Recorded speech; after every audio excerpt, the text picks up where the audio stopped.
మన ప్రభువును లోకరక్షకుడైన యేసుక్రీస్తు నామమున మీ అందరికీ నా యొక్క ప్రత్యేక వందనములు. ఈ ఉదయకాల సమయమున దేవుడు మనకిస్తున్నటువంటి వాగ్దానమును చదువుకుందాం. లూకా సువార్త 7వ అధ్యాయము 13వ వచనము.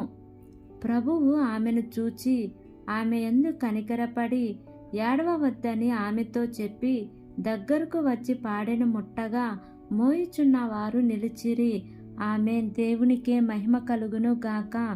ఈ ఉదయకాల సమయమున దేవాతి దేవుడు ఈ యొక్క వాగ్దానము ద్వారా మనందరితో మాట్లాడుతూ ఉన్నారు. ఈ యొక్క వాక్యమును మనం జ్ఞాపకం చేసుకుంటే, ప్రభువు ఆమెను చూచి ఆమె యందు కనికరపడి, యేసుక్రీస్తు ప్రభువారు ఒక ఊరి గవిని యొద్దకు వచ్చినప్పుడు ఒక తల్లి దుఃఖాక్రాంతురాలై ఏడుస్తుంది.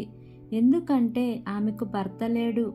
ఒక్కగానొక్క కుమారుడు మరణిస్తే ఆ శవముని నలుగురు తీసుకుని వెళ్తుంటే ఆ తల్లి ఎంతో దుఃఖపడి రోధిస్తూ ఉన్నప్పుడు యేసు ప్రభు ఆమె యొద్దకు వచ్చి, అమ్మా, నీవు ఏడవవద్దు, చనిపోయిన ఆ కుమారుణ్ణి బ్రతికించి ఆ తల్లికి అప్పగించారు.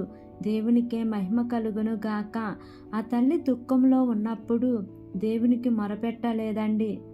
తన దుఃఖమును బట్టి ఆ తల్లి రోధిస్తూ ఉన్నప్పుడు యేసుక్రీస్తు ప్రభువారే ఆమెను గమనించి ఆమె యొద్దకు వెళ్ళి ఆమె దుఃఖమును తీసివేసినారు. ఆమె అడగక మునిపే ఆమె బిడ్డని బ్రతికించి ఆమెని సంతోషపరిచినారు దేవుడు. మనం అనుదినము ప్రార్థిస్తే దేవుడు తప్పక కార్యం చేస్తారు. దేవునికి అసాధ్యమైనది ఏమీ లేదు. మరణించిన వ్యక్తినే లేపిన దేవుడు మరి శరీర బలహీనతలతో ఉన్న వారి రోగమును తొలగించడా? మరి మన పరిస్థితులన్నీ తొలగిస్తాడు. నీవు విశ్వాసముతో దేవునికి ప్రార్థించు.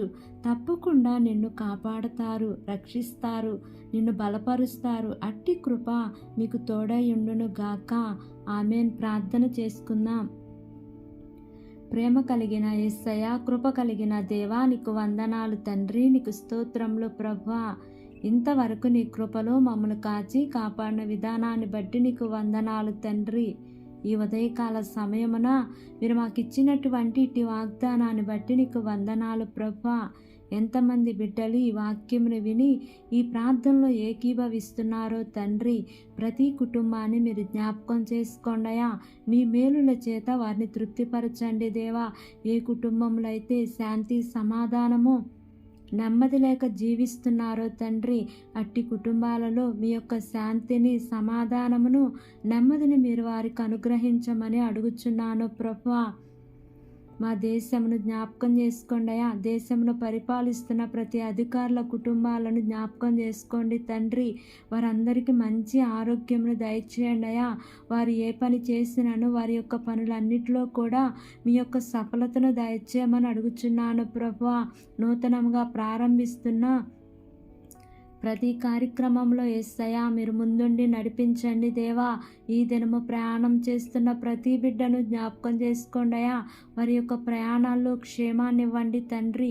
మార్గమధ్యంలో నీ దేవదూతల కాపుదల నీ ప్రియ బిడ్డలకు తోడుగా ఉంచమని, నా యొక్క ప్రార్థన ఆలకించి అంగీకరించమని నజరేయుడైన యేసు అతి పరిశుద్ధ నామమున అడిగి వేడుకొని పొంది ఉన్నాము తండ్రి. ఆమేన్, ఆమేన్, ఆమేన్. Praise the Lord. God bless you all.